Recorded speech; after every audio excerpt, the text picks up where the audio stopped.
एक आखिरी दिनों को ओर बढ़ते हैं. இந்த நாட்களானது இந்த உலகமானது கடைசி நாட்களை நோக்கி சென்று கொண்டிருக்கிறது. ये संसार अंतिम दिनों की ओर चल रहा है. அமைதியாக இருந்த உலகம் இன்று முழு உலகத்தில் தேசங்களில் ஒரு அமைதியில்லாத ஒரு சூழ்நிலையை நாம் தினமும் பார்க்கிறோம். एक शांतपन इस पूरे संसार में नहीं है, इस बात को हम देखते हैं. அப்படி என்றால் இது ஒரு கடைசி நாட்களாக இருக்கிறது. ये अंतिम दिनों में हम देख रहे हैं. அதாவது ஆங்கிலத்தில் எஸ்ததாஸ் என்று சொல்லப்படுகிறது. एस्टतास करके कहा जाता है. எஸ்ததாலஜி என்றால் last days end of the world என்று அதற்கு அர்த்தமாக இருக்கிறது. एस्टतालॉजी मतलब आखिरी दिन और पर संसार का अंत उसका अर्थ होता है. இந்த கடைசி நாட்களை குறித்து அதாவது இயேசு கிறிஸ்துவின் வருகை குறித்து இயேசு கிறிஸ்து தாமே அவர் நமக்கு சொல்லி இருக்கிறார். इस अंतिम दिनों के बारे में यीशु मसीह ने खुद हमसे कहा है. யோவான் எழுதிய சுவிசேஷம் 14வது அதிகாரம் 3வது வசனத்தை படிக்கும்போது अब யோனா रचित सुसमाचार 14 अध्याय उसका 3 वचन. நான் போய் உங்களுக்காக ஸ்தலத்தை ஆயத்தம் பண்ணின பின்பு நான் இருக்கிற இடத்திலே நீங்களும் இருக்கும்படி நான் மறுபடி வந்து உங்களை என்னிடத்தில் சேர்த்துக் கொள்வேன். நான் இருக்கிற இடத்தில் நீங்கள் இருக்கும்படி மறுபடியும் வந்து உங்களை சேர்த்துக் கொள்வேன். அல்லேலூயா. यदि मैं जाकर तुम्हारे लिए जगह तैयार करूं तो फिर आकर तुम्हें अपने यहाँ ले जाऊंगा.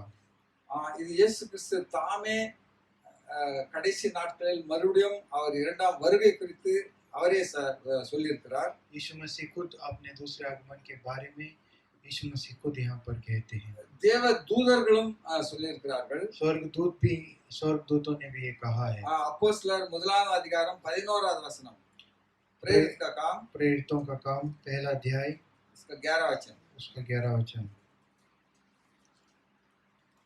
1 verses 11.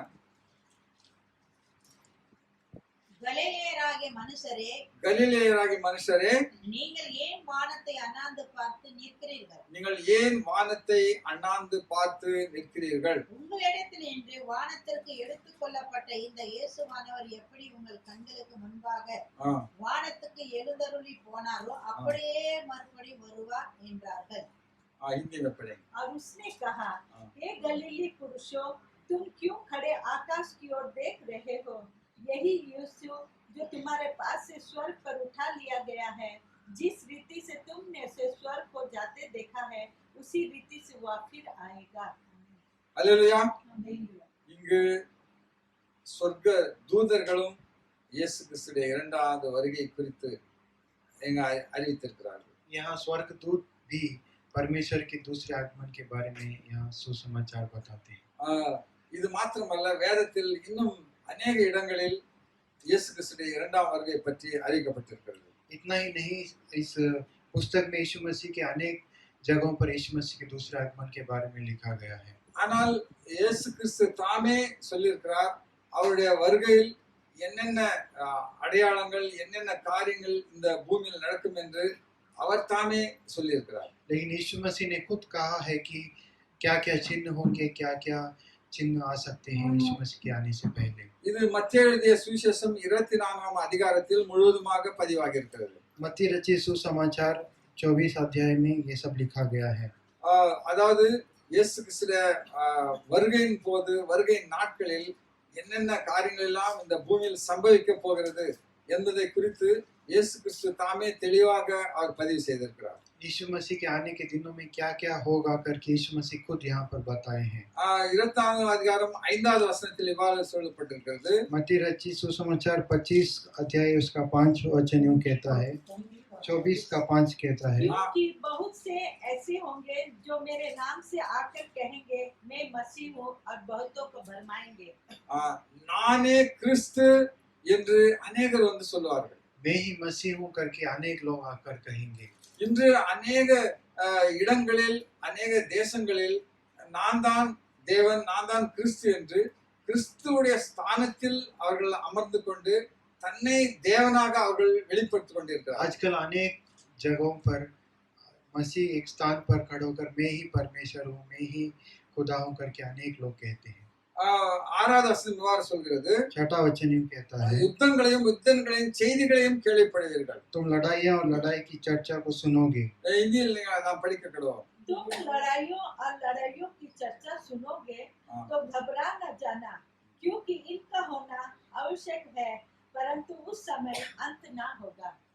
இந்த உலகத்தில் நாம் இன்று பார்க்கிறோம், संसार में हम देखते हैं உலக நாடுகள் அது யுத்தத்துக்கு எத்தனைப்படுகிறது.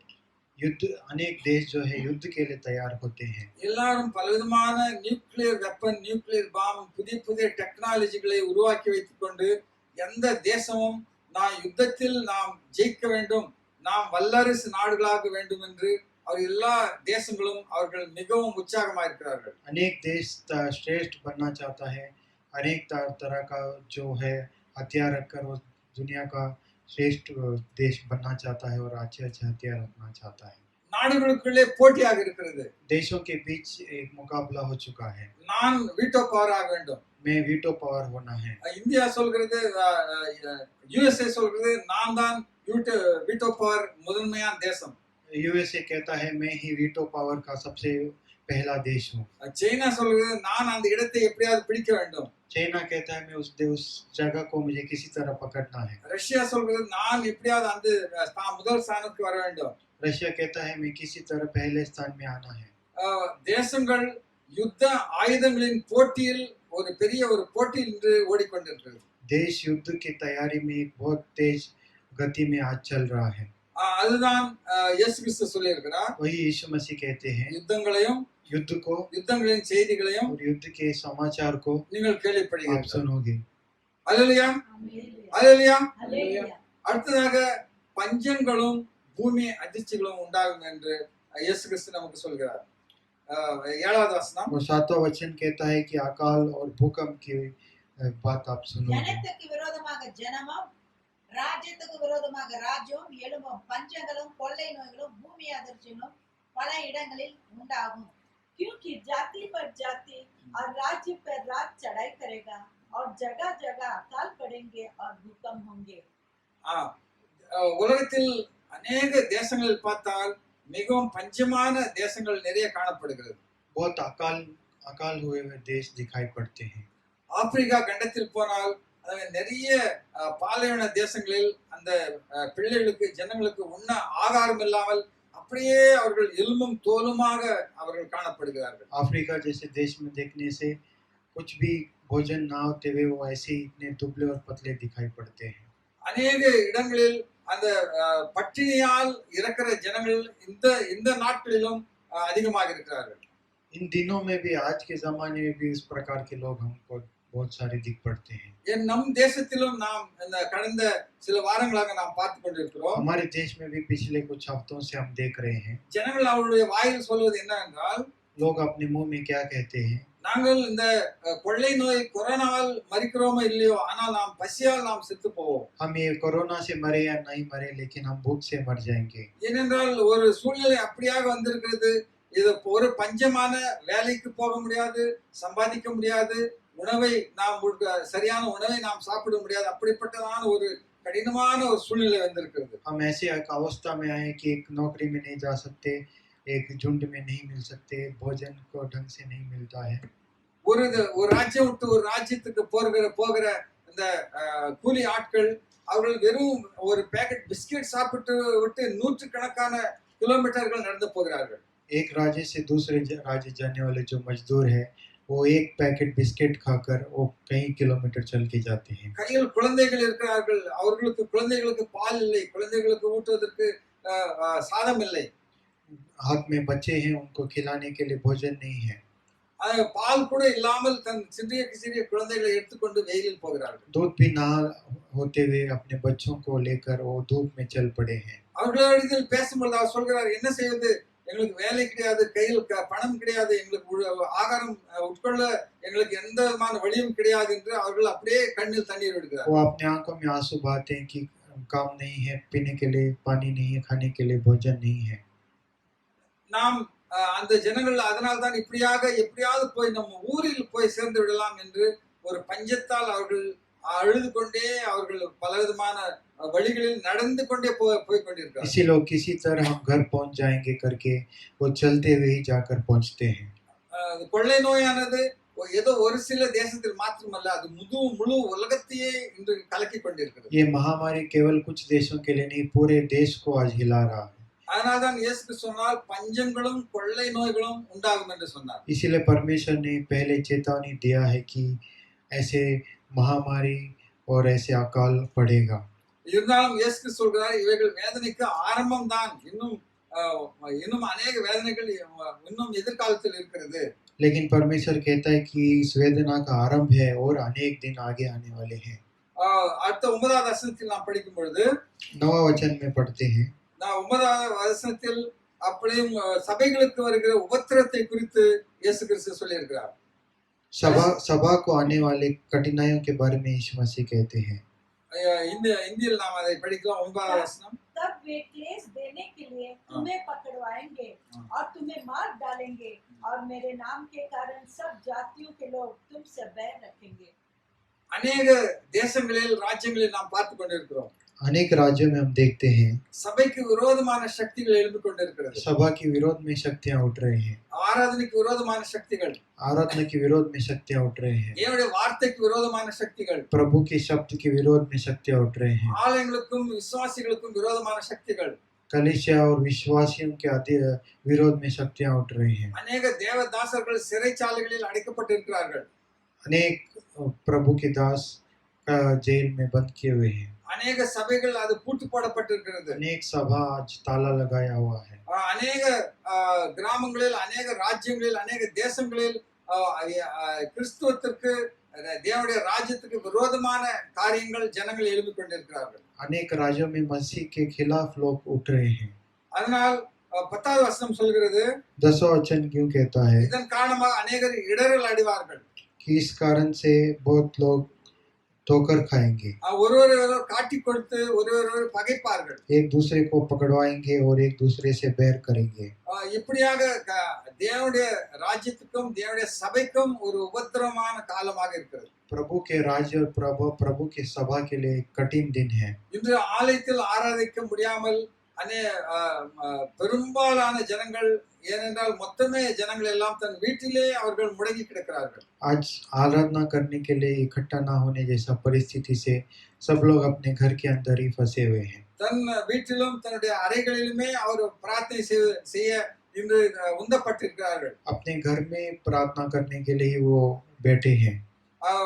அதாவது 11வது வசனத்தில் இயேசு கிறிஸ்து சொல்கிறார், 11वां वचन में यीशु मसीह कहते हैं கள்ள தீர்க்கதரிசிகள் அநேகர்களை ஏமாற்றுவார்கள்.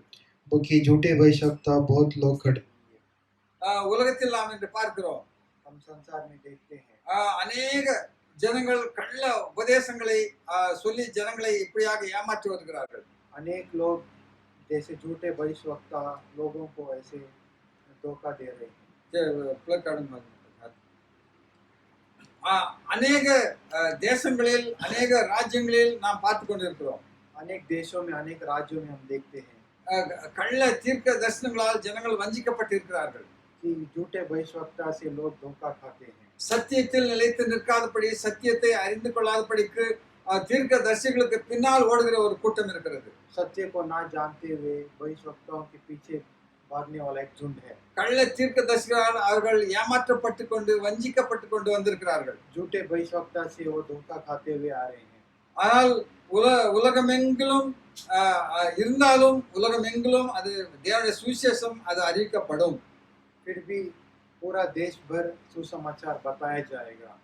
ஒரு பெரிய கொடுமையான தலைவன் இந்த முழு உலகத்தில் தோன்றுவான். एक बड़ा नेता है, पूरे संसार के लिए नेता बनेगा। அவன் தன்னையே உயர்த்தி காட்டி முழு உலகத்தையும் ஒரே ஒரு ஆட்சியின் கீழ், ஒரே ஒரு குடையின் கீழ் அவன் நடத்துவதற்காக அவன் முயற்சி செய்கிறான். वो पूरे देश को, पूरे संसार को अपने अधीन में लेने का कोशिश करेगा।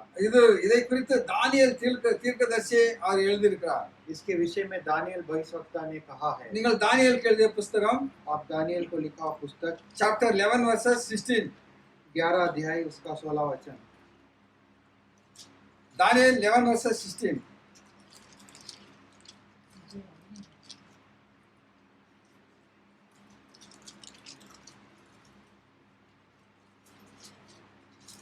तब जो भी उनके विरोध आएगा हाँ। वह अपनी अपनी इच्छा पूरी करेगा हाँ। और वह हाथ में सत्यानाश लिए हुए शिरोमणि देश में भी खड़ा होगा और उसका सामना करने वाला कोई न रहेगा। और 36 भी पढ़ो इसी में। तब वह राजा अपनी इच्छा के अनुसार काम करेगा और अपने आप को सारे देवताओं से ऊंचा और बड़ा ठहराएगा, वरन सब देवताओं के परमेश्वर के विरोध भी अनोखी बातें कहेगा। जब तक परमेश्वर का क्रोध शांत न हो जाए तब तक उस राजा का कार्य सफल होता रहेगा, क्योंकि जो कुछ निश्चय करके टाना हुआ है वह अवश्य ही पूरा होने वाला है। இங்கு தீர்க்க தரிசனத்திலும் சொல்லப்பட்டிருக்கிறது, यहाँ भविष्यवाणी में भी कहा गया है, இப்படியாக முழு தேசத்தையும் ஒரே அதிகாரியாக ஒரே ராஜாவாக அவன் ஆளுகை செய்வான். इस तरह पूरे देश को एक अधिकारी जैसा वो राज्य करेगा, தன்னைத்தானே அவன் உயர்த்தி கொள்வான், अपने आप को बड़ाई करेगा। எந்த தேவனையோ எந்த தேவனை காட்டிலும் தெய்வங்களை காட்டிலும் அவன் தன்னை பெரியவனாக அவன் உயர்த்துவான். किसी भी परमेश्वर से बढ़कर वो अपने आप को ऊंचा करेगा। தேவாதி தேவனுக்கு எல்லாவற்றிற்கும் மேலான காரியங்களை உச்சிதமான காரியங்களை அவன் பேசுவான். सारे ऊंचे कार्यों को बात करेगा। இன்று உலகம் அதை நோக்கி தான் போய் கொண்டிருக்கிறது. आज संसार उसकी ओर देख के चल रहा है। எல்லாம் சென்ட்ரலைஸ் என்று ஒரே ஒரு அதிகாரத்தின் கீழ் போவதற்கான காரியங்கள் நடந்து கொண்டிருக்கிறது. सारे सेंट्रलाइज करने का कोशिश हो रहा है, सब कुछ एक अधिकार के नीचे डालने का कोशिश हो रहा है। அதன் ஆரம்பம் தான் இன்று ஆதார் கார்டு என்று சொல்லப்படுகிறோம். उसका आरंभ ही आज आधार कार्ड हम देखते हैं। என்ன என்றால் அந்த ஆதார் கார்டு வாயிலாக எல்லாருடைய கண்காணிப்பும் ஒரே ஒரு மனிதன் கையில் போக போகிறது. आधार कार्ड के जरिए क्या होने वाला है, सबका नजराना और एक विषय के ऊपर जाने वाला है। இன்று ஒரு தேசத்தின் ஆளுகையின் கீழ் வருகிறது, आज एक देश के नीचे आ रहा है, நாளைக்கு முழு தேசங்களும் ஒரு மனிதனுடைய கையில் ஆளுகைக்கு செல்ல இருக்கிறது. कल के दिन पूरा देश जो है एक मनुष्य के अधीन जाने वाला। ஒரு ராஜ்யம் என்றால் அதில் 3 முக்கியமான காரியங்கள் இருக்கிறது. एक राज्य बोलने से उसमें 3 मुख्य कार्य होता है। முதலாவதாக ரிலிஜன் எனப்படுவது, पहला है धर्म, இரண்டாவது எக்கானமி அவருடைய தேசத்தின் செழிப்பானது, दूसरा है देश का इकोनॉमी, மூன்றாவது அந்த ஜனங்கள் மக்களாக இருக்கிறார்கள், तीसरा है संसार के और देश के सारे जो नागरिक है। ஒரு ராஜ்யத்தின் முக்கியமான பங்கு இந்த 3 காரியங்கள் தான் நிர்ணயிக்கிறது.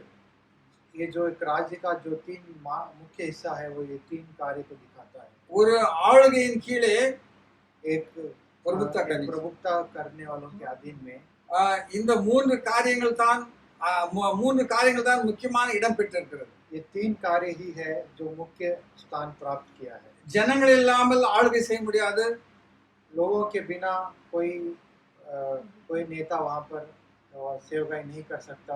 எக்கானமி அதாவது செல்வம் இல்லாமல் ஆளுகை செய்ய முடியாது, इकोनॉमी धन के बिना कोई वहाँ पर कार्य नहीं कर सकता। மற்றும் இதற்கு முக்கியமான காரணம் ரிலிஜன், அது மதமாக இருக்கிறது. और मुख्य कारण है धर्म। இந்த நாட்களில் இந்த 3 காரியங்கள் மீதும் விசேஷமான ஒரு பாதிப்பு வந்து கொண்டிருக்கிறது. आज के दिन इन तीनों कार्यों पर एक रुकावट आ रहा है।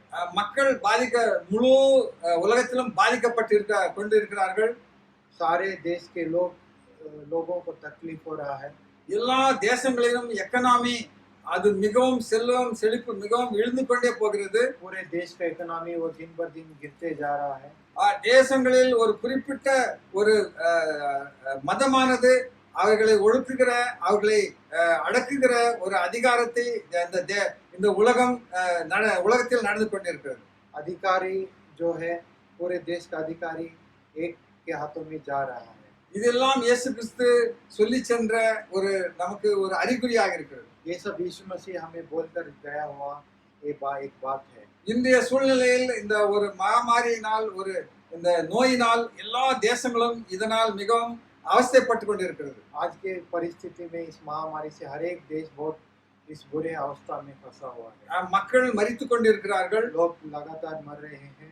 எல்லா தேசங்களுடைய எக்கனாமிக் ஸ்டேட்டஸ் மிகவும் ஜிடிபி என்கிற அந்த பணத்தின் ஏற்றத்தாழ்வு மிகவும் அது கீழாக சரிந்து இருக்கிறது. हर एक देश का जो इकोनॉमिक स्टेटस है वो लगातार गिरता जा रहा है। தேசங்கள் மறுபடியும் எப்படி இந்த எக்கனாமிக்கல் இந்த பண செழிப்பில் எப்படி உயர்வது என்று எல்லா தேசங்களும் மிகவும் அவர்கள் பாடுபட்டு கொண்டிருக்கிறார்கள். कैसे इस इकोनॉमी को हम आगे बढ़ाएंगे करके हर एक देश बहुत चिंता में लगा हुआ है। இந்த காரிய கடைசி காலத்தில் இந்த இந்த விஷயங்கள் எல்லாம் மிகவும் மும்முரமாக நடந்து கொண்டிருக்கிறது. आखिरी दिनों में ये सारे विषय जो है बहुत गंभीरता से चल रहा है। அதனால் இந்த இயேசு கிறிஸ்துடைய வருகையினுடைய அந்த நேரமானது அது மிகவும் தெளிவாக அது காணப்படும். इन दिनों में यीशु मसीह का जो आगमन का कार्य है बहुत स्पष्ट रीति से दिखाई पड़ेगा। நீங்கள் 27 மத்தேயு எழுதிய சுவிசேஷம் 24ஆம் அதிகாரம் मत्ती रचित सुसमाचार 27वां वचन 24 वर्सेस 27 24 का 27 24 वर्सेस 7 27. மின்னல் கிழக்கிலிருந்து தோன்றி மேற்கு வரைக்கும் பிரகாசிக்கிறது போல மனுஷகுமாரனுடைய வருகையும் இருக்கும். क्योंकि जैसे बिजली पूर्व से निकलकर पश्चिम तक चमकती है वैसे ही मनुष्य के पुत्र का भी आना होगा। மனுஷகுமாரனுடைய வருகையானது मनुष्य का पुत्र का जो आना है அது மிகவும் வெளியரங்கமாக இருக்கும். जो इस प्रकार प्रकट होता है அது மிகுந்த வல்லமையாக இருக்கும். बहुत सामर्थ्य रीति से होता है। ஜனங்கள் சொல்வது போது இதோ இங்கே கிறிஸ்து, அதோ அங்கே கிறிஸ்து, அந்த தேசத்தில் கிறிஸ்து, இஸ்ரேலில் கிறிஸ்து இருக்கிறார், ஆப்பிரிக்காவில் கிறிஸ்து இருக்கிறார் என்று ஜனங்கள் சொல்வது போல அல்ல.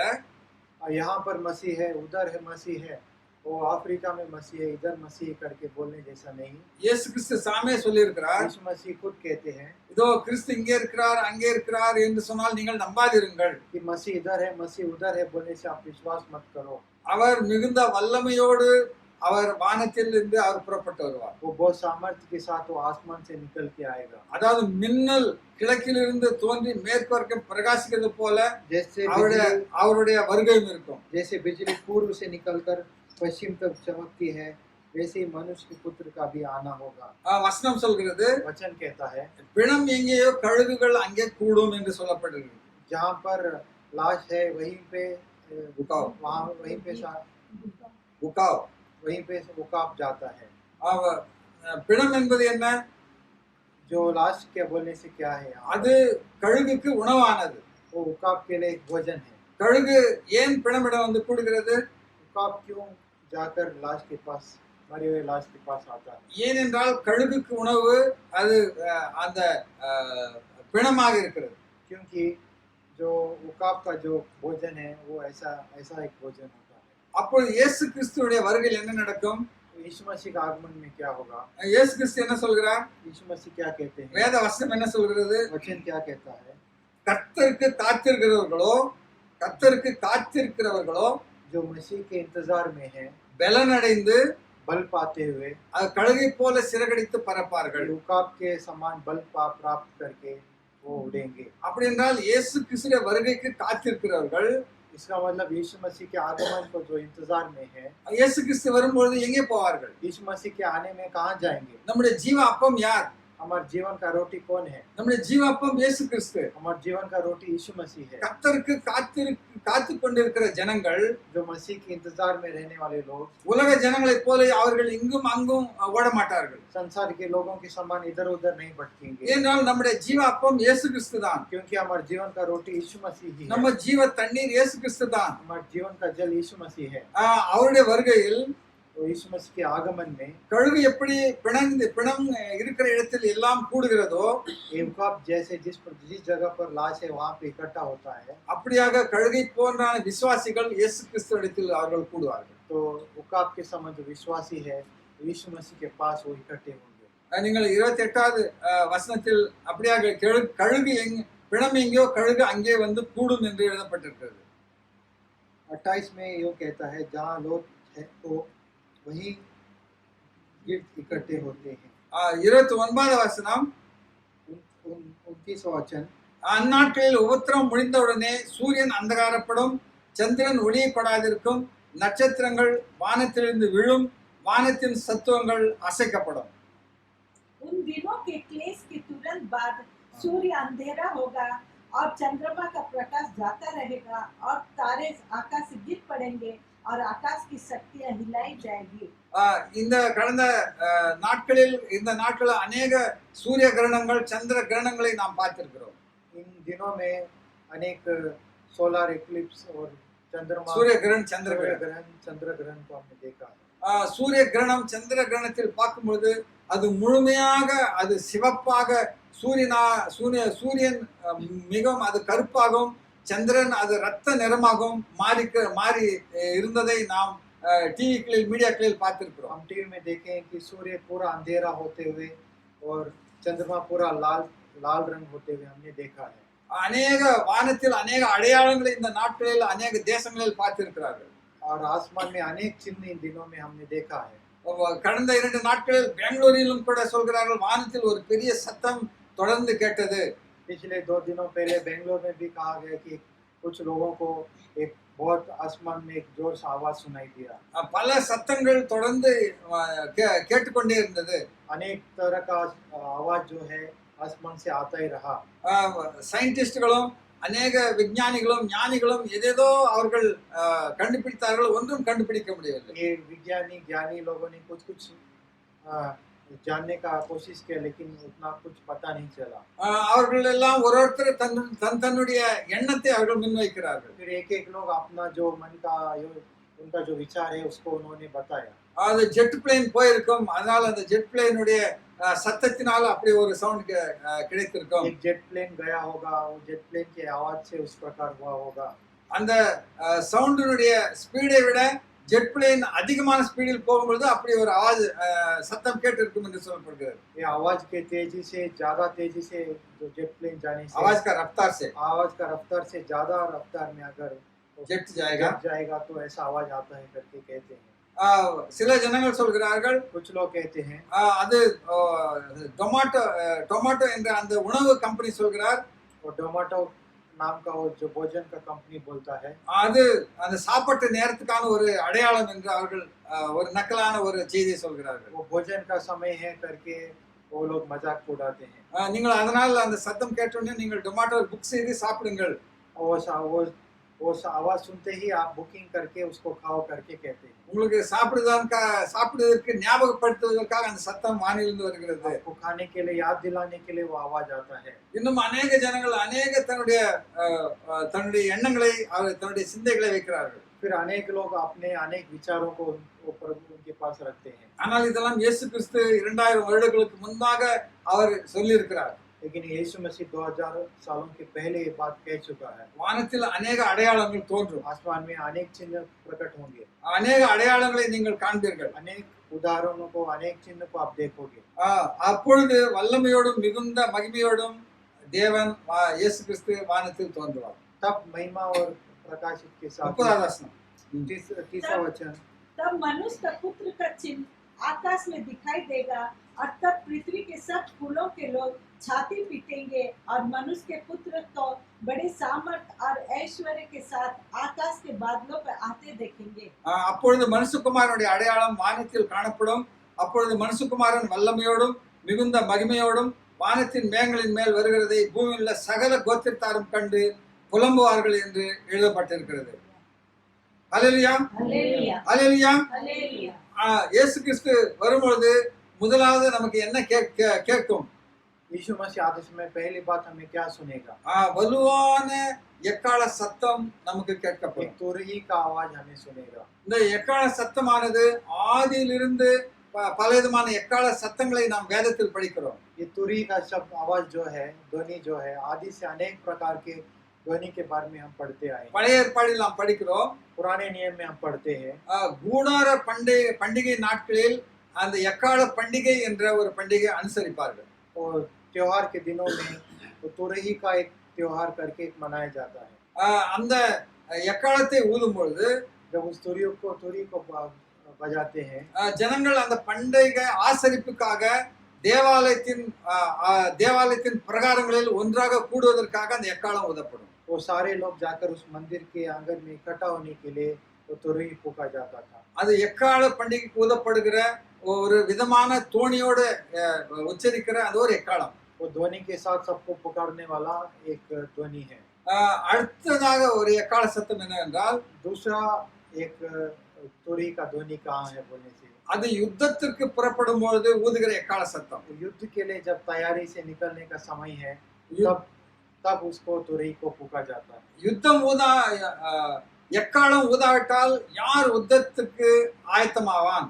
अगर तुरही नहीं फूकेंगे तो युद्ध के लिए कौन तैयारी होगा? அப்படியே யுத்தத்திற்கு ஜனங்கள் புறப்பட வேண்டும் என்றால் युद्ध के लिए लोग निकलना है तो யுத்தத்தின் எக்கால சத்தம் ஊதினால் போதும். युद्ध का जो तुरही फूकने से काफी है। யுத்த புருஷர்கள் எல்லாம் தன்னுடைய ஆயுதங்களை அவர்கள் கட்டிக்கொண்டு தன்னுடைய கூடாரங்களை விட்டு யுத்தத்திற்கு ஆயத்தமாகி வந்து விடுவார்கள். युद्ध के पुरुष अपने हथियारों को पहनकर, अपने सारे वस्त्रों को पहनकर तैयारी के साथ आ जाएंगे। மூன்றாவது விதமான எக்கால சத்தம் என்னவென்றால் तीसरा प्रकार का ध्वनि कौन सा है बोलने से? அது இயேசு கிறிஸ்துவின் வருகையின் எக்கால சத்தம். वो यीशु मसीह के आगमन का वो तुरही का शब्द है। நீங்கள் முதலாவது 1 கொரிந்தியன் சாப்டர் 15 முதலாவது கொரிந்தியர் 15வது அதிகாரம் पहला कोरिन्थियों उसका 15 अध्याय 51 52 51 52 இதோ ஒரு ரகசியத்தை உங்களுக்கு அறிவிக்கிறேன். ஆ நாம் எல்லாரும் நித்திரை அடைவதில்லை. ஆ. ஆகிலும் கடைசி எக்காலம் தொனிக்கும் போது ஒரு நிமிஷத்திலே ஒரு இமைப்பொழுதிலே நாம் எல்லாரும் மறுரூபமாக்கப்படுவோம். எக்காலம் தொனிக்கும் அப்பொழுது மரித்தோர் அழிவில்லாதவர்களாய் எழுந்திருப்பார்கள். நாமும் மறுரூபமாக்கப்படுவோம். देखो मैं तुमसे भेद की बात कहता हूँ, हम सब नहीं सोएंगे परंतु सब बदल जाएंगे और यह क्षण भर में पलक मारते ही अंतिम तुरी फूकते ही होगा, क्योंकि तुरी फूकी जाएगी और मुर्दे अविनाशी दशा में उठाए जाएंगे और हम बदल जाएंगे। இங்கு இயேசு கிறிஸ்துடைய வருகையின் போது அந்த காட்சியை குறித்து இங்கு பவுல் கொரிந்தியருக்கு எழுதியிருக்கிறார். या यीशु मसीह के आगमन में जो घटना होने वाला है उसके विषय में प्रेरित पौल कोरिन्थियों को इस प्रकार पत्र लिखते हैं। நாம் அந்த காட்சியை காணாதிருக்கிறதால் இங்க பவுல் சொல்கிறார், இதோ நான் ஒரு ரகசியத்தை உங்களுக்கு சொல்கிறேன். प्रेरित पौल कहते हैं कि देखो मैं आपको एक रहस्य सुनाता हूँ। நாம் எல்லாரும் நித்திரை அடைவதில்லை. हम सब सोएंगे नहीं। அப்படி என்றால் உயிரோடே கூட இருப்போம். हम इसका मतलब कुछ लोग जिंदा ही रहेंगे। ஆயிலும் கடைசி எக்காலம் தொனிக்கும் பொழுது, लेकिन जब आखिरी तुरही फूका जाएगा, இயேசு கிறிஸ்துடைய வருகைக்குரிய எக்காலம் தொனிக்கும் பொழுது, जो यीशु मसीह का आगमन का तुरही फूका जाएगा, இயேசு கிறிஸ்துடைய எக்கால தொனி அது எங்கிருந்து ஊதப்படும்? यीशु मसीह का आगमन का ध्वनि कहाँ से फूका जाएगा? மற்ற எக்கால தோணிகள் எல்லாம் இந்த பூமியில் ஊதப்பட்டது. दूसरे ध्वनि सब यहाँ पे तुरही यहाँ पे फूके गए। ஆனால் இயேசு கிறிஸ்துடைய வருகையின் எக்காலம் அது மத்திய ஆகாயத்தில் அது ஊதப்படும். लेकिन जो यीशु मसीह के आगमन का जो तुरही का आवाज है वो मध्य आकाश में से प्रकट होगा। எக்காலத்தை யார் ஊதுவார்கள்? उस तुरही को कौन फूकेगा? சொர்க்க தூதர்கள், பிரதான தூதர்கள் தன்னுடைய சேனைகளோடு அந்த எக்கால சத்தத்தோடு அவர்கள் மத்திய ஆகாயத்தில் புறப்பட்டு வருவார்கள். स्वर्ग दूत अपने मध्य आकाश में से प्रकट होंगे और उसको फूकेंगे। அப்பொழுது இமைப்பொழுதில் நாம் உயிரோடு இருக்கிற ஜனங்கள் மறுரூபமாவார்கள். तो एक सेकंड में जो मनुष्य है वो लोग वो अपने आप उनका जो है वेश धारण वो बदल जाएगा, रूप बदल जाएगा। முதலாவது மரித்தோர்கள் உயிர்த்தெழுவார்கள். पहले मरे हुए लोग फिर से पुनरुत्थान होंगे। அதன் பிறகு உயிரோடு இருக்கிற நாமும் மறுரூபமாகும். उसके बाद जो जिंदा है वो लोग दूसरा रूप में बदल जाएंगे। அழிவுள்ளதாகிய இந்த சரீரமானது ஒரு அழியாமையின் ஒரு மகிமையுள்ள சரீரமாக மாற்றப்படும். जो नष्ट होने वाला ये शरीर है वो कभी ना नष्ट होने वाला एक ना मरने वाला एक शरीर में बदल जाएगा। நீங்கள் மத்தேயு எழுதிய சுவிசேஷம் 24:31 வசனத்தை நீங்கள் படிக்கும் பொழுது मैथ्यू चैप्टर 24 वर्सेस 31 वह तुरी के बड़े शब्द के साथ अपने दूतों को भेजेगा और वे आकाश के इस छोर से उस छोर तक चारों दिशाओं से उसके चुनों को इकट्ठा करेंगे। அவர் தெரிந்து கொள்ளப்பட்டவர்களை ஒன்றாய் கூட்டுவார். वो जिसको जो जानता है उनको सब इकट्ठा करेगा। தேவனால் தெரிந்து கொள்ளப்பட்ட தேவ பிள்ளைகளை அவர் தம்முடைய ராஜ்யத்துக்காக கூட்டி சேர்ப்பார். परमेश्वर से जाना हुआ परमेश्वर के संतानों को अपने राज्य के लिए परमेश्वर इकट्ठा करेगा। அந்த நாளையும் அந்த நாளிகையும் பிதாவாகிய தேவன் ஒருவர் மாத்திரமே அறிவார். वह दिन और वो क्षण केवल पिता परमेश्वर जानता है। இயேசு கிறிஸ்து இந்த எல்லா அடையாளங்களையும் எல்லா இந்த காரியங்களையும் அவர் அறிவித்துவிட்டு கடைசியாக அவர் சொல்கிறார், यीशु मसीह ये सारे चिन्ह और ये सारे बातों को दर्शाकर यीशु मसीह यूं कहता है, ஏனென்றால் சீடர்கள் ஒவ்வொன்றும் ஒவ்வொரு சந்தேகத்தையும் இயேசு கிறிஸ்துவிடம் அவர்கள் டவுட் கிளியர் செய்கிறார்கள், कि சந்தேகத்தை தீர்க்கிறார்கள். चेले लोग एक एक संदेह को यीशु मसीह के पास आकर उस डाउट को उस संदेह से उसको यीशु मसीह से सवाल पूछते हैं। மற்ற எல்லா காரியங்களையும் அவர் பிராங்காக சொன்னார். सारे विषयों को यीशु मसीह ने उनको अच्छी रीति से समझाया, ஆனால் வருகிற நாளை மாத்திரம் அவர் சொல்லவில்லை. लेकिन यीशु मसीह के लौटने का दिन को उन्होंने नहीं बताया। என்ன சொன்னார்? ऐसा कहा 36வது வசனத்தில், மேத்யூ சாப்டர் 34 verses 36, அந்த நாளையும் அந்த நாளிகையும் என் பிதா ஒருவர் தவிர வேறு ஒருவனும் அறியான், பரலோகத்தில் உள்ள தூதர்களும் அறியார்கள். उस दिन और उस घड़ी के विषय में कोई नहीं जानता, ना स्वर्ग के दूत और ना पुत्र, परंतु केवल पिता। பிதாவாகிய தேவன் ஒவ்வொரு நாளையும் ஒவ்வொரு மாதத்தையும் ஒவ்வொரு வருஷத்தையும் ஒரு கிரேஸ் பீரியடாக இந்த உலகத்துக்கு கொடுத்து கொண்டிருக்கிறார். ஏனென்றால் இன்னும் ஜனங்கள் மனம் திரும்ப வேண்டும். परमेश्वर एक एक दिन एक एक क्षण एक एक साल लोगों को संसार में दे रहा है कि वो लोग मन फिराए, कि अपना करुणा को परमेश्वर दर्शा रहा है। ஏனென்றால் நோவாவின் காலத்திலும் अनेक நாட்கள் கொடுக்கப்பட்டது. नोआ के दिनों में भी अनेक दिन दिया गया था, अनेक வருஷங்கள் கொடுக்கப்பட்டது. अनेक वर्ष प्रभु ने उनको दिया, 120 வருடங்கள் கொடுக்கப்பட்டது. 120 साल प्रभु ने दिया, சுவிசேஷம் பிரசங்கிக்கப்பட்டது. सुसमाचार सुनाया गया, அந்த ரட்சிப்பின் பேழை அவ்வளவு நாள் கட்டினார்கள். जो है उद्धार का जो जहाज है उसको इतने साल उसने बनाया। அதன் பிறகு உலகம் அழிய போகிற காரியத்தை சுவிசேஷமாக அறிவிக்கப்பட்டது. फिर संसार नष्ट होने वाले कार्यों को सुसमाचार से बताया गया, ஆனால் யாரும் அந்த பேழைக்குள் மீட்கப்படவில்லை, ரட்சிக்கப்படவில்லை. लेकिन उस जहाज में कोई भी बचाया नहीं गया, कोई भी उद्धार नहीं पाया। நோவாவின் குடும்பம் மாத்திரமே, அந்த 8 பேர் மாத்திரம் ரட்சிக்கப்பட்டார்கள். केवल नोआ के परिवार के वो केवल 8 लोग वहां पर उद्धार पाए हुए। அதுதான் இயேசு கிறிஸ்து மறுபடியும் அந்த அந்த சம்பவத்தை இங்கு சொல்கிறார். इसलिए यीशु मसीह वापस उस संभव को यहाँ कहता है, 37-38 வசனங்களில் சொல்கிறார், 37-38 वचन में के நோவாவின் காலத்தில் எப்படி நடந்ததோ कि जैसे नोआ के दिन में थे அப்படியே மனுஷகுமாரன் காலத்திலும் நடக்கும். वैसा ही मनुष्य के पुत्र का आना भी होगा। நோவாவின் காலத்தில் என்ன நடந்தது? नोआ के दिनों में क्या हुआ? ஜலப்பிரளயத்துக்கு முன்னாக, वो जल प्रलय के पहले, நோவா பேழைக்குள் பிரவேசிக்கும் நாள் வரைக்கும், नोआ उस जहाज में प्रवेश होने के दिन तक ஜனங்கள் புசித்தும் குடித்தும் பெண் கொண்டும் பெண் கொடுத்தும் அப்படியாக செய்து கொண்டிருந்தார்கள். लोग खाते हुए पीते हुए शादी करते हुए ऐसे दिन को काट रहे थे।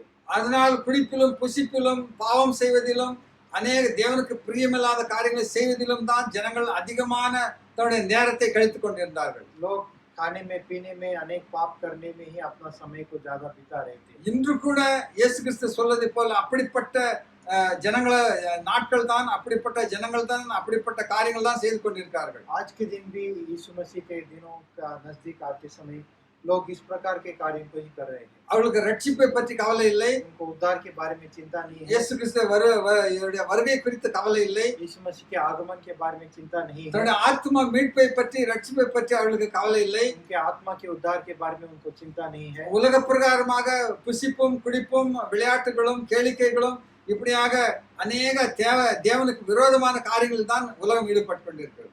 खाने में पीने में और संसार के अनेक कार्यों में ही वो व्यस्त रहते हैं। 31வது வசனத்தில் சொல்கிறது, 31 वचन में कहता है, ஜலப்பிரளயம் வந்து அனைவரையும் வாரிக்கொண்டு போக மட்டும் உணராதிருந்தார்கள். அப்படியே மனுஷகுமாரன் வரும் காலத்திலும் நடக்கும். 39 और जब तक जल प्रलय आकर उन सबको बहा न ले गया, तब तक उसको कुछ भी मालूम ना पड़ा, वैसे ही मनुष्य का पुत्र का आना भी होगा। அந்த ஜலப்பிரளயம் வந்து தலைக்கு மேலே தண்ணீர் வரும் வரைக்கும் அவர்கள் அதை உணராதிருந்தார்கள். அழிவு வரப்போகிறது, ரட்சிப்பு வேண்டும் என்றே உணராதிருந்தார்கள். जल प्रलय आकर उनके सर से बढ़कर पानी जाने तक उनको एहसास नहीं हुआ। இங்க இயேசு சொல்றார், அப்படியே மனுஷகுமாரன் வரும் நாட்களிலும் இருக்கும்.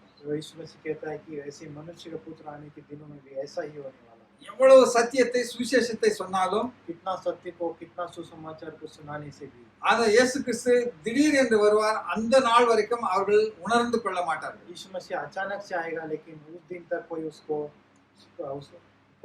उस बात को समझ भी नहीं पाएगा। நோவாவின் காலத்தில் 40 நாள் மழை பெய்தது. नोआ के दिनों में 40 दिन वर्षा हुआ। தண்ணீர் கொஞ்சம் கொஞ்சமாக ஏறி இருக்கும். முதல் நாள் கணுக்கால் அளவு, அப்புறம் இரண்டாவது நாள் இடுப்பளவு, அப்படியே கொஞ்சம் கொஞ்சம் தண்ணி ஏறி இருக்கும். जल थोड़ा थोड़ा बढ़ा होगा, पहले दिन पांव तक, ஏனென்றால் 40 நாள் மழை பெய்தது. क्योंकि 40 दिन वर्षा हुआ। ஆனால் இயேசு கிறிஸ்து அப்படியாக 40 நாள் வர மாட்டார். लेकिन यीशु मसीह ऐसे 40 दिन तक समय नहीं देगा। அவர் நொடிப்பொழுதில் வருவார். एक क्षण में यीशु मसीह आएगा। அதனால சொல்றார், வயலில் வேலை செய்து கொண்டிருந்தால் ஒருவன் வீட்டிற்கு வர வேணாம், நீ அங்கேயே இருந்து சொல்கிறார். यीशु मसीह कहता है, अगर तुम कोई खेत में काम कर रहे हो तो वापस घर पे मत आओ, वहीं पे रहो। யாராவது வீட்டின் மேல் இருந்தால் நீங்கள் கீழே எதாவது எடுப்பதற்கு கீழே வராது, நீங்கள் அங்கே இருங்கள் என்று சொல்கிறார். कोई छत पे है तो तुम कुछ सामान लेने के लिए नीचे मत उतरो, ऊपर ही रहो। அப்படி என்றால் இயேசு கிறிஸ்து வருகை அது நொடிப்பொழுதில் நடக்கக்கூடிய காரியம். मतलब यीशु मसीह का आगमन वो एक क्षण में होने वाला है। மின்னல் கிழக்கிலிருந்து தோன்றி மேற்கு வரைக்கும் பிரகாசிக்கிறது போல மனுஷகுமாரனுடைய வருகை இருக்கும். जो बिजली जो है एक तरफ से निकलते हुए दूसरे तरफ जाती है, वैसे ही यीशु मसीह का आना होगा। நீங்கள் எல்லாரும் மழை பெய்யும் போது அந்த மின்னல் எப்படி அடிக்கிறது பார்த்திருப்பீர்கள். आपने देखा होगा वर्षा के समय वो गड़गड़ाहट कैसे होता है। ஒரு கிழக்கில் தோன்றும், அது மேற்கில் ஒரே 1-2 செகண்டில் அது மறைந்து போகும். वो यहाँ पूर्व की तरफ निकलेगा और 1 सेकंड में पश्चिम की तरफ चला जाएगा। அதற்கு பேரே மின்னல். इसीलिए उसका नाम बिजली बोलते हैं। அதனுடைய வேகம் கணக்கிட முடியாது. उसका जो तेजी है वो उसका हिसाब हम नहीं लगा सकते। இயேசு கிறிஸ்துவின் வருகையும் அப்படிதான் இருக்கும். यीशु मसीह का आगमन भी वैसे ही होगा। அதனால்தான் இயேசு கிறிஸ்து தாமே சொல்கிறார், यीशु मसीह खुद कहते हैं, ஜலப்பிரளயம் வந்து அனைவரையும் வாரிக்கொண்டு போக மட்டும் உணராது இருந்தார்கள். कि जल प्रलय आकर उन सबको डुबाने तक उस बात को समझ नहीं पाए। அதனால்தான் 40வது வசனத்தில் சொல்லப்படுகிறது, 40 वचन में देखते हैं, 2 பேர் வயலில் இருப்பார்கள், ஒருவன் ஏற்றுக்கொள்ளப்படுவான், ஒருவன் கைவிடப்படுவான். जो 2 लोग खेत में होंगे, एक को लिया जाएगा और दूसरे को छोड़ दिया जाएगा। அப்படி என்றால் சிலர் ஏற்றுக்கொள்ளப்படுவார்கள். इसका मतलब कुछ लोग को स्वीकार कर लिए जाएंगे। தேவனுடைய பிள்ளைகள் தேவனுக்காக வாழ்கிறவர்கள் ஏற்றுக்கொள்ளப்படுவார்கள். प्रभु के लोग, प्रभु के लिए जो जीने वाले हैं, वो उसको बुला लिए जाएंगे। மற்றவர்கள் கைவிடப்படுவார்கள். दूसरे लोग छोड़ दिए जाएंगे। அதனால் நாம் விழித்து இருக்க வேண்டும் என்று இயேசு கிறிஸ்து நமக்கு எச்சரிக்கிறார். इसलिए हमें जागते हुए रहना है करके परमेश्वर हमें चेतावनी देते हैं। உங்கள் ஆண்டவர் இன்னும் நாளிலே வருவார் என்று நீங்கள் அறியாதிருக்கிறீர்கள். तुम्हारा परमेश्वर इस क्षण में आएगा करके आप अनजान हो। அதனால் நீங்கள் விழித்திருங்கள். इसीलिए आप जागते रहो। நீங்கள் விழித்திருங்கள். आप जागते रहो। அப்பொழுதுதான் உங்களுடைய எஜமானன், உங்களுடைய மணவாளன் வரும்பொழுது நீங்கள் அவரோடு கூட போக முடியும். तभी आपका जो मालिक जब आएगा तो आप उसके साथ जा सकते हो। அது மாத்திரமல்ல, इतना ही नहीं, நாம் உண்மையுள்ளவர்களாக இருக்க வேண்டும் என்று இயேசு கிறிஸ்து சொல்லி செல்கிறார். हम सच्चाई और सीधाई के साथ रहना है करके प्रभु यीशु मसीह कहते हैं। verses 44 to 46, 44, 45, 46, நீங்கள் நினையாத நாளிலே மனுஷகுமாரன் வருவார், ஆதலால் நீங்களும் ஆயத்தமாயிருங்கள். ஏற்ற வேளையிலே தன் வேலைக்காரருக்கு போஜனம் கொடுத்து அவர்களை விசாரிக்கும்படி எஜமான் வைத்த உண்மையும் விவேகமுள்ள ஊழியக்காரன் யார்? எஜமான் வரும்பொழுது அப்படி செய்கிறவனாக காணப்படுகிற ஊழியக்காரனே பாக்கியவான். इसलिए तुम भी तैयार रहो, क्योंकि जिस घड़ी के विषय में तुम सोचते भी नहीं हो, उसी घड़ी मनुष्य का पुत्र आ जाएगा। अतः वह विश्वास योग्य और बुद्धिमान दास कौन है, जिसे स्वामी ने अपने नौकर चाकरों पर सरदार ठहराया कि समय पर उन्हें भोजन दे। धन्य है वह दास जिसे उसका स्वामी आकर ऐसे ही करते पाए। அதனால் உண்மையாக இருக்கிற ஊழியக்காரர்கள் பாக்கியவான்கள். அவர் வரும்பொழுது உண்மையானவர்கள் தேவன் ஏற்றுக்கொள்வார். जो सच्चाई और सीधाई से चलते हैं वो धन्य हैं, परमेश्वर आने वाले दिनों में उनको आकर स्वीकार करेगा। அதனால் நாம் அனைவரும் உண்மையுள்ளவர்களாக நாம் காணப்பட வேண்டும். इसलिए हम सभी लोग सच्चाई से रहने वाले समान हमें बनना है। கிறிஸ்து வந்து தன்னுடைய சபையை கொண்டு போன பிறகு அவர்தான் ராஜ்யபானம் பண்ணுவார், அவர்தான் ஆட்சி செய்வார். मसीह आकर अपनी कलीसिया को लेके जाने के बाद वही राज्य करेगा। இந்த உலகத்தின் ஆட்சி எல்லாம் நாம் பார்த்து வருகிறோம். संसार का जो अधिकार है उसको सब हम देखते हुए आ रहे हैं। தேசம் சுதந்திரம் அடையாததற்கு முன்பும் தேசம் சுதந்திரம் அடைந்த பிறகும் அநேக ஆட்சியாளர்கள் இந்த தேசங்களை உலகத்தை ஆண்டார்கள். देश स्वतंत्र होने से पहले, देश स्वतंत्र होने के बाद बहुत लोगों ने देश का अधिकार में आए हैं। மனுஷருடைய ஆளுகை எப்படி இருக்கிறது என்று நம்ம எல்லாருக்கும் அனுபவம் இருக்கிறது. मनुष्य का जो अधिकार है वो किस प्रकार है आप सब जानते हैं। அதனால் முடிவாக இந்த உலகத்தின் முடிவில் தேவன் தாமே ஆட்சி செய்வார். इसलिए संसार के अंत में केवल प्रभु ही है जो वो परमेश्वर जो है अधिकार करेगा। रेवलेशन चैप्टर 11 वर्सेस 15 प्रकाशित वाक्य 11 वर्सेस 15 जब 15 to 18 जब सातवें दूत ने तुरी फूकी तो स्वर्ग में इस विषय के बड़े बड़े शब्द होने लगे, जगत का राज हमारे प्रभु का और उसके मसीह का हो गया, वह युगानुयुग राज करेगा। तब 24वें प्राचीन जो परमेश्वर के सामने अपने अपने सिंहासन पर बैठे थे, मुंह के बल गिरकर परमेश्वर का दंडवत करके यह कहने लगे, हे सर्वशक्तिमान प्रभु परमेश्वर जो है और जो था, हम तेरा धन्यवाद करते हैं कि तूने अपनी बड़ी सामर्थ को काम में लाकर राज्य किया है। जातियों ने क्रोध किया पर तेरा प्रकोप आ पड़ा और वह समय आ पहुंचा है कि मरे हुओं का न्याय किया जाए और तेरे दास भविष्यवक्ताओं और पवित्र लोगों को और उन छोटे बड़ों को जो तेरे नाम से डरते हैं बदला दिया जाए और पृथ्वी की बिगाड़ने वाले नष्ट किए जाए। तब परमेश्वर का जो मंदिर स्वर्ग में है वह खोला गया और उसके मंदिर में उसकी वाचा का संदूक दिखाई दिया और बिजलियां और शब्द और गर्जन और भूकंप हुए और बड़े ओले पड़े। आमीन। அல்லேலூயா. हालेलुया। ஏழாம் தூதன் எக்காலம் ஊதினான். அப்பொழுது உலகத்தின் ராஜ்யங்கள் நம்முடைய கர்த்தருக்கும் அவருடைய கிறிஸ்துவுக்கும் உரிய ராஜ்யங்கள் ஆயின. அவர் சதா காலங்களிலும் ராஜ்யபாரம் பண்ணுவார் என்றும் கம்பீர சத்தங்கள் வானத்திலே உண்டாயின. அப்பொழுது தேவனுக்கு முன்பாக தங்கள் சிங்காசனங்கள் மேல் உட்கார்ந்திருந்த 24 மூப்பர்களும் முகம் குப்புற விழுந்து, இருக்கிறவரும் இருந்தவரும் வருகிறவருமாகிய சர்வ வல்லமுள்ள கர்த்தராகிய தேவனே, உம்மை ஸ்தோத்திரிக்கிறோம். தேவரீர் உமது மகா வல்லமையை கொண்டு ராஜ்யபாரம் பண்ணுகிறீர். ஜாதிகள் கோபித்தார்கள், அப்பொழுது உம்முடைய கோபம் மூண்டது. மரித்தோர் நியாய தீர்ப்படைந்திருக்கும் தீர்க்கதரிசிகளாகிய உம்முடைய ஊழியக்காரருக்கும் பரிசுத்தவான்களுக்கும் உமது நாமத்தின் மேல் பயபக்தியாய் இருக்கிற சிறியோர் பெரியோருக்கும் பலன் அளிக்கிறதற்கும் பூமியை கெடுத்தவர்களை கெடுக்கிறதற்கும் காலம் வந்தது என்று சொல்லி தேவனை தொழுந்து கொள்ளார்கள். அல்லேலூயா. பூமியை கெடுத்தவர்களை தேவன் கெடுப்பார். यहाँ पर संसार को बुराई में डाले हुए लोगों को परमेश्वर उसका बुरा करेगा। பூமியில் உள்ள ஜனங்களையோ இல்ல பூமியில் உள்ள ராஜ்யங்களையோ பூமியில் உள்ள காரியங்களை பூமியை கெடுத்தவர்களை தேவன் நிச்சயமாக கெடுப்பார். संसार को या संसार के लोगों को जिन्होंने वो बुरा हालत किया है उनको परमेश्वर भी उनको बुरा हालत करेगा। அவர் யுகான யுகம் அவர் என்றென்றைக்கும் அவர் ராஜாவாக இந்த பூமியை ஆளுகை செய்வார். वो युगानुयुग सदा काल के लिए इस देश का परमेश्वर राज्य करेगा। அதனால் நாம் என்ன செய்ய வேண்டும்? तो हमें क्या करना है? நாம் உண்மையுள்ளவர்களாக இருக்க வேண்டும். हम सच्चाई से जीना है। உண்மையுள்ள ஊழியக்காரன் பாக்கியவான் என்று இயேசு கிறிஸ்து சொல்கிறார். सच्चाई से जीने वाला जो सेवक है वो धन्य है करके वचन कहता है। நாம் விழித்திருக்க வேண்டும். हम जागते रहना है। நாம் தூங்குகிறவர்களாய் இராமல் நாம் எப்பொழுதும் இயேசு கிறிஸ்து வருகைக்கு ஆயத்தத்தோடும் அவருடைய வருகிறார் என்ற அந்த எண்ணத்தோடும் நாம் ஒரு அலர்ட்னஸாக இருக்க வேண்டும். हम सोने वाले नहीं लेकिन प्रभु वापस आ रहा है करके उस डर भय के साथ अलर्ट रहना जरूरी है।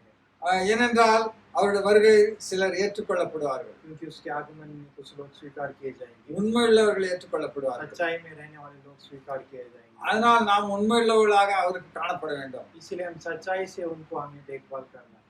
அவர் பாராட்டுகிற விதமாக நாம் அவருக்கு ஊழியம் செய்ய வேண்டும். ऐसा सेवाई करना है कि हम मसीह खुश हो जाए। கடைசி நாட்களில் தேவன் நிச்சயமாக நம்மை அவர் வழி நடத்துவார், நம்மை அழைத்து செல்வார். आखिरी दिनों में जरूर प्रभु हमें चलाएगा, जरूर प्रभु हमें वापस आके ले जाएगा। அதனால்தான் இயேசு கிறிஸ்து இவ்வளவு திருஷ்டாந்தங்களை மிகவும் தெளிவாக நமக்கு எழுதி வைத்து போயிருக்கிறார். इसलिए यीशु मसीह ने इतने दृष्टांत को हमको इस प्रकार बता के गए हैं। காலம் சமீபமாக இருக்கிறது. इस समय नजदीक आ चुका है। காலம் மிகவும் சமீபமாக இருக்கிறது. आज समय नजदीक आ चुका है। நாம் எல்லோரும் தூங்குவது போல தூங்கிக் கொண்டிருக்காமல் हम सब लोग सोते समय ना सोते हुए நாம் விழித்திருக்க வேண்டும். हमें जागते रहना। நாம் விழித்திருந்து ஜெபம் பண்ணுவர்களாக இருக்க வேண்டும். हमें जागते हुए प्रार्थना करना। இல்லை என்றால் நம்முடைய விசுவாசம் அது வீணாகும். नहीं तो हमारा जो विश्वास है जो इतने वर्षों का वो नष्ट हो जाएगा। நாம் கிறிஸ்துவோடு கூட செல்லாவிட்டால் நம்முடைய விசுவாசம் நமக்கு என்ன லாபமாகும்? हम मसीह के साथ हम वापस अंतिम में नहीं जाएंगे तो हमारे विश्वास का क्या अर्थ है? என்ன அதனால் நமக்கு என்ன லாபம்?